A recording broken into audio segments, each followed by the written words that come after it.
प्राचीन काल में एक साहूकार था जिसके 7 बेटे और 7 बहुएं थीं। इस साहूकार की एक बेटी भी थी जो दीपावली के अवसर पर ससुराल से मायके आई थी। दीपावली पर घर को लीपने के लिए 7 बहुएं मिट्टी लाने जंगल में गईं तो नंद भी उनके साथ जंगल की ओर चल पड़ी। साहूकार की बेटी जहां से मिट्टी ले रही थी उसी स्थान पर स्याहू अपने 7 बेटों से साथ रहती थी। मिट्टी खोदते हुए गलती से साहूकार की बेटी की खुरपी से स्याहू का एक बच्चा मर गया। स्याहू इस पर क्रोधित होकर बोली, मैं तुम्हारी कोख बांधूंगी।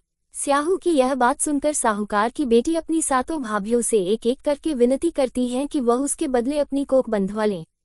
सबसे छोटी भाभी नंद के बदले अपनी कोख बंधवाने के लिए तैयार हो जाती है। इसके बाद छोटी भाभी के जो भी बच्चे थे वह सभी 7 दिन बाद मर जाते हैं। 7 पुत्रों की इस प्रकार मृत्यु होने के बाद उसने पंडित को बुलवाकर इसका कारण पूछा। पंडित ने सुरही गाय की सेवा करने की सलाह दी। सुरही सेवा से प्रसन्न होती है और उसे स्याहू के पास ले जाती है। रास्ते में थक जाने पर दोनों आराम करने लगते हैं। अचानक साहूकार की छोटी बहू की नजर एक ओर जाती है।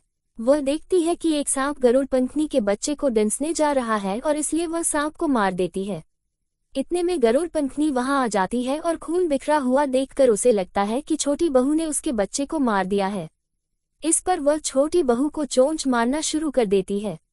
छोटी बहू इस पर कहती है कि उसने तो उसके बच्चे की जान बचाई है। गरुड़ पंखनी इस पर खुश होती है और सुरही सहित उन्हें स्याहू के पास पहुंचा देती है।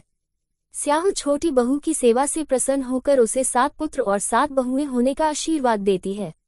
स्याहू के आशीर्वाद से छोटी बहू का घर पुत्र और पुत्र की वधुओं से हरा भरा हो जाता है।